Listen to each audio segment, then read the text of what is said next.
Меня зовут Петр Лисавкин, я основатель кондитерской «Два зайца». В курсе «Экономика домашней кондитерской» мы говорим о том, как зарабатывать, готовя дома на заказ. Сегодня я расскажу о полезных сервисах, которые помогают мне работать эффективнее, экономят много времени и сокращают количество допускаемых ошибок. Погнали! Электронные таблицы. Я пользуюсь Google таблицами. В таких таблицах у меня считаются рецепты, записываются техкарты, ведется бухгалтерский учет, график выхода на работу, отчеты за смену, еще много-много всего. Из плюсов это возможность работы с телефона и компьютера, разграничение прав пользователей. Примеры работы в таблицах я показывал в рамках этого курса. Мы пересчитывали рецепт, избавляясь от остатков, и делали документ с ценами продуктов для расчета рецепта. В написании формул нет ничего сложного, каждый сможет изучить. Досматривайте ролик и переходите в плейлист. Изучайте работу с таблицами, а мы продолжаем. Google календарь. Когда я только начинал, я записывал все данные по заказам на стикерах и клеил их на холодильник. Это было нормально, пока заказов было 3 в неделю. А вот когда их стало больше, когда в некоторые пришлось вносить изменения, стало очень неудобно. При изменении даты нужно было переклеивать все стикеры в хронологическом порядке, чтобы не запутаться. При изменении заказа приходилось переписывать весь стикер. А если я был не дома, то записывал куда-то, а затем переписывать еще раз. Все эти проблемы решило одно приложение для телефона – Google календарь. Как я поступаю сейчас? При обсуждении заказа я сразу записываю всю необходимую информацию на нужную дату и время.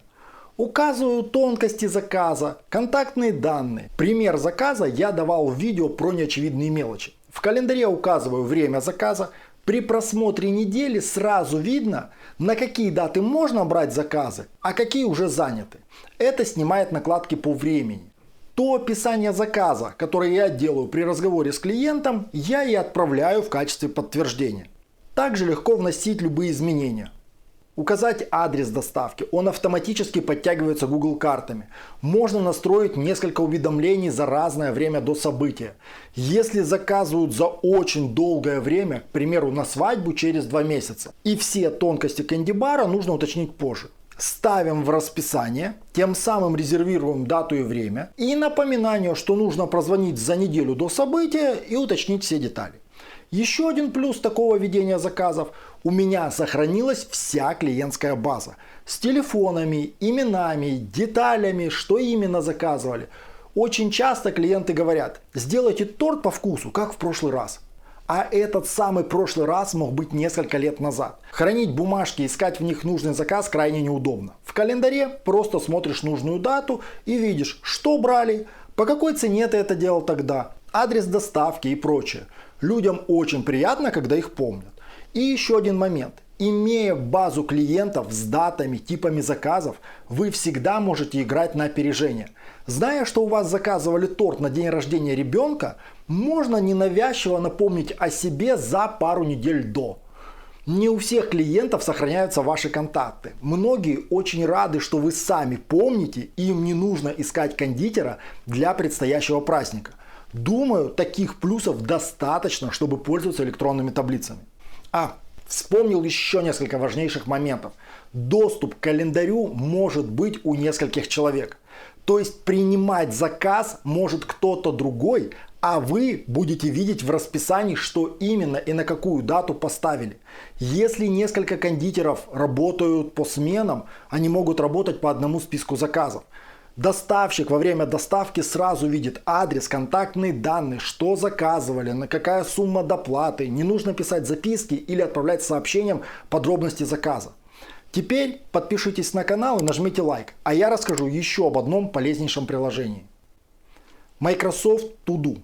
Это просто чек-листы, то есть список с возможностью вычеркивать сделанное.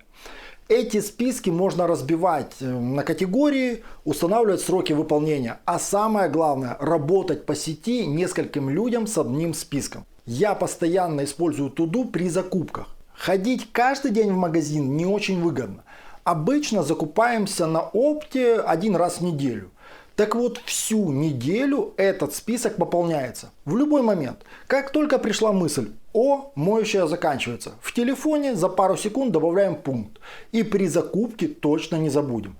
Если на закупке несколько человек, то для ускорения расходимся в разные отделы или склады.